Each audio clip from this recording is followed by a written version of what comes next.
Hi friends, அனைவருக்கும் இனிய காலை வணக்கம். எல்லோரும் எப்படி இருக்கீங்க? நல்லா இருக்கீங்களா?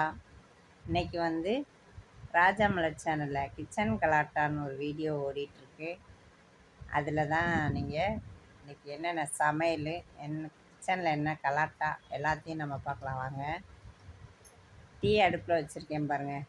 அதுக்கப்புறம் பால் காய்ச்சியாச்சு, பாலை காய்ச்சியாச்சு, டீயை போட்டாச்சு. அதுக்கப்புறம் வந்து சாதத்துக்கு உலைய காய வச்சுருக்கேன். அதுக்கப்புறம் பார்த்திங்கன்னா உருளைக்கிழங்கு பட்டாணி மசால் பண்ணுறதுக்கு வேக வச்சுருக்கேன். சாதம் வெந்துருச்சு மக்களே. அதுக்கப்புறம் பார்த்திங்கன்னா இன்றைக்கி குழம்பு வந்து தக்காளி குருமா தான். தக்காளி குருமாக்கு எல்லாத்தையும் ரெடி பண்ணி மிளகாப்பொடி, மல்லிப்பொடி, கரம் மசால் பொடி எல்லாத்தையும் ஒன்றா போட்டு நல்லா ஒரு வதக்கணும். ஒரு 2 நிமிஷம் வதக்கி அப்படியே கூட்டி வச்சிட வேண்டியதான். அதுக்கப்புறம் தோசை, கோதுமை தோசை தான் மக்களே. இன்றைக்கி கோதுமை தோசை ஊற்றிடுவோம். சாம்பார் இருந்துச்சு, அதோட போட்டேன். இது வந்து குருமாவுக்கு தான் அரைக்க போகிறேன். என்னென்ன போடுறேன்னு பார்த்திங்கன்னா தேங்காய், முந்திரி பருப்பு, சோம்பு, அதாவது கசகசா போடணும். கசகசா இல்லைன்னு சொல்லிட்டு என்ன பண்ணிட்டேன், முந்திரி பருப்பு போட்டேன். செம்ம டேஸ்ட் மக்களே. மேலே தக்காளி குருமா ரொம்ப நல்லா இருந்துச்சு. அதுக்கப்புறம் பார்த்திங்கன்னா உருளைக்கிழங்கு பட்டாணி மசாலு. இது வந்து எனக்கு சமையல்லாம் வந்து திடீர்னு அப்போதைக்கு தான் தோணும். பிளான்லாம் பண்ணி வைக்க மாட்டேன். முந்தா நாள் வந்து ஈவினிங் ஸ்நாக்ஸுக்கு ஊற வச்ச பட்டாணி மக்களே. அதை என்ன பண்ணேன், டிஃபன் பண்ணலை, ஈவினிங் ஸ்நாக்ஸ் பண்ணலை. என்ன பண்ணேன், தண்ணியை வடிச்சிட்டு அப்படியே ஃப்ரிட்ஜுக்குள்ளே வச்சதுனால என்ன ஆயிடுச்சு, இன்றைக்கி நமக்கு அது டக்குன்னு ரெடி பண்ணுறதுக்கு உதவியாக இருந்துச்சு. சரி என்ன பண்ணலான்னு பார்த்தா ஐடியா வந்துருச்சு. பட்டாணி ஊற வச்சோமே, அதை ஏதாவது பண்ணிடுவோன்னு சொல்லிட்டு உருளைக்கிழங்க வேக போட்டு சூப்பரான ஒரு மசால் கொடுத்தாச்சு. செம்ம டேஸ்ட்டு. இதுவுமே என்னன்னு தெரியல, இன்றைக்கி சமையல் நல்லபடியாக அமைஞ்சிச்சு. ஒவ்வொரு நேரம் சொதப்பலாக இருக்கும் மக்களே. சாப்பாடு நல்லபடியாக அமைஞ்சிச்சு. இன்றைக்கி நாங்கள் எங்கே போனோம் அப்படின்னு பார்த்தீங்கன்னா, சமையலை முடித்து வச்சுட்டு ரெடி ஆகிட்டோம். நானும் என் பொண்ணும் ரெடியாகி வெயிட் பண்ணிக்கிட்டு இருந்தோம். எதுக்காகன்னு பார்த்தீங்கன்னா எங்கள் மம்மி கால் பண்ணுவாங்கன்றக்காண்டி.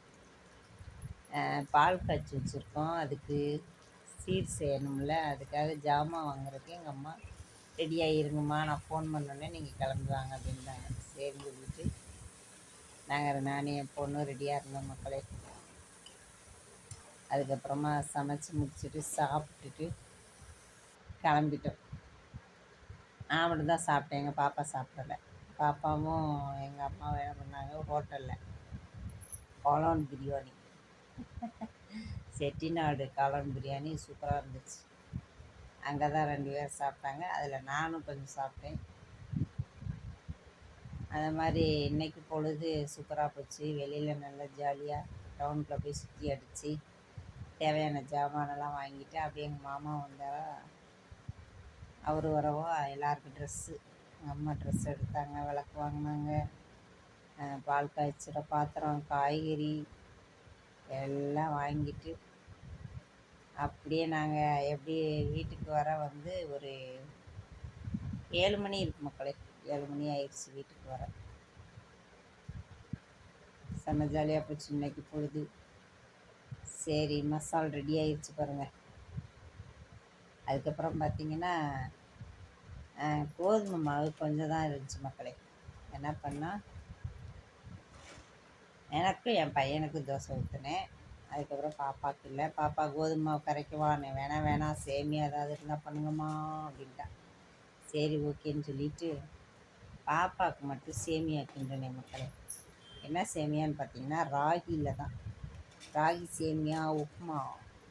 பாப்பாவுக்கு கொஞ்சம் இருந்துச்சு, அதை வந்து அந்த பிள்ளைக்கு உப்புமா பண்ணி கொடுத்துட்டேன். உப்புமா பண்ணி கொடுத்தாச்சு, சூப்பராக டேஸ்ட்டாக சாப்பிடுச்சு. சேமியா உப்புமா, தோசை, கோதுமை தோசை, சாதம், தக்காளி குருமா,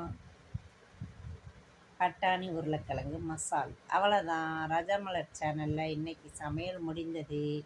உங்கள் வீட்ல எல்லாம் என்ன சமையல்னு சொல்லி கமெண்ட் பாக்ஸில் சொல்லுங்கள் மக்களே. வீடியோ பிடிச்சிருந்தா லைக் பண்ணுங்கள், மறக்காமல் சப்ஸ்கிரைப் பண்ணுங்கள். பாய்.